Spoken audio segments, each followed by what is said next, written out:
Guys, അപ്പോൾ നമ്മൾ മീഷോന്ന് വാങ്ങിയ ബെഡ്ഷീറ്റാണ് കേട്ടോ. ഏകദേശം 400 രൂപ നമ്മളെ ഇതൊക്കെ കഴിഞ്ഞിട്ട് നമുക്ക് കിട്ടിയതാണ്. ഒരു ബെഡ്ഷീറ്റ് ഉണ്ട്, അതേപോലെ തന്നെ ചെറിയ പില്ലോ, പിന്നെ ബെഡ്ഷീറ്റ് അങ്ങനെയൊക്കെ ഉള്ളത്. നമ്മളൊന്ന് പൊളിച്ച് നോക്കാം എന്തൊക്കെ ഉള്ളത് ഇതിൽ.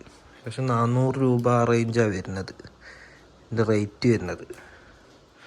പൊളിച്ച് നോക്കിയിട്ട് എങ്ങനെ ഉണ്ടെന്ന് കാണിച്ചാൽ. പില്ലോ അതാ ചെറിയൊരു ഇതിനപ്പുറം സിപ്പൊക്കെ ഉണ്ട്, ഒരു പില്ലോ ഉണ്ട്. എന്താ അടക്കട്ടെ,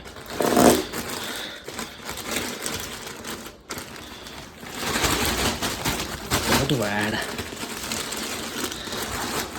400 റുപ്യ ഇതിന് വരുന്നേ. ഇതാ അതേപോലെ ചെറിയ 2 പില്ലോ, അത് അടക്കട്ടെ.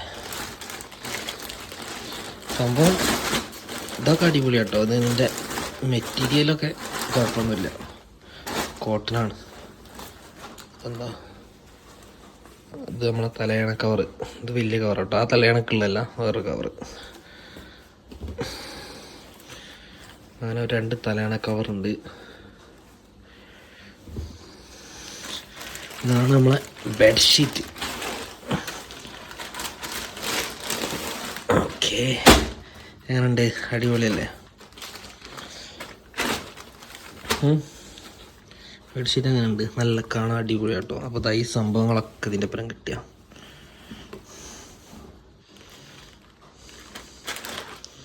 കൊള്ളാം അല്ലേ? അപ്പം ഈ സാധനം എന്താ പ്രശ്നം വെച്ചാലേ, നമ്മളൊക്കെ വാങ്ങി സാധനമൊക്കെ അങ്ങനെ വാങ്ങിയിട്ട് നമ്മൾ ബെഡ്ഷീറ്റും ഇടാൻ നോക്കുമ്പോഴാണ് നമ്മളെ ബെഡ്ഷീറ്റ് ഉണ്ടോ, ആഹാ അടിപൊളി. പൂവിന് മാത്രമേ മാറ്റുള്ളൂ, ബാക്കിയൊക്കെ ഒരേ മാതിരി തന്നെ. എന്തൊരു കഷ്ടമാണ് നോക്കി നമ്മൾ സാധനം വാങ്ങിയപ്പോൾ. ഇതിപ്പം ഇതും അതും തമ്മിൽ വലിയ വ്യത്യാസമൊന്നുമില്ലല്ലോ. ഇവിടെ ആദ്യമുള്ളൂ അതേമാതിരി പൂവിന് മാറ്റമുണ്ടെന്ന് തോന്നുന്നത്. എല്ലാം ഇപ്പോൾ കാര്യമായിട്ട് മാറ്റമൊന്നുമില്ല, ഇതും അതേമാതിരി തന്നെ അല്ലേ, ഒരു മാറ്റമില്ല. ഏതായാലും നമുക്ക് റിട്ടേൺ ആക്കാം, അല്ലാതെ ഇനിയിപ്പം വേറെ കളർ എടുക്കാം. ഓക്കെ.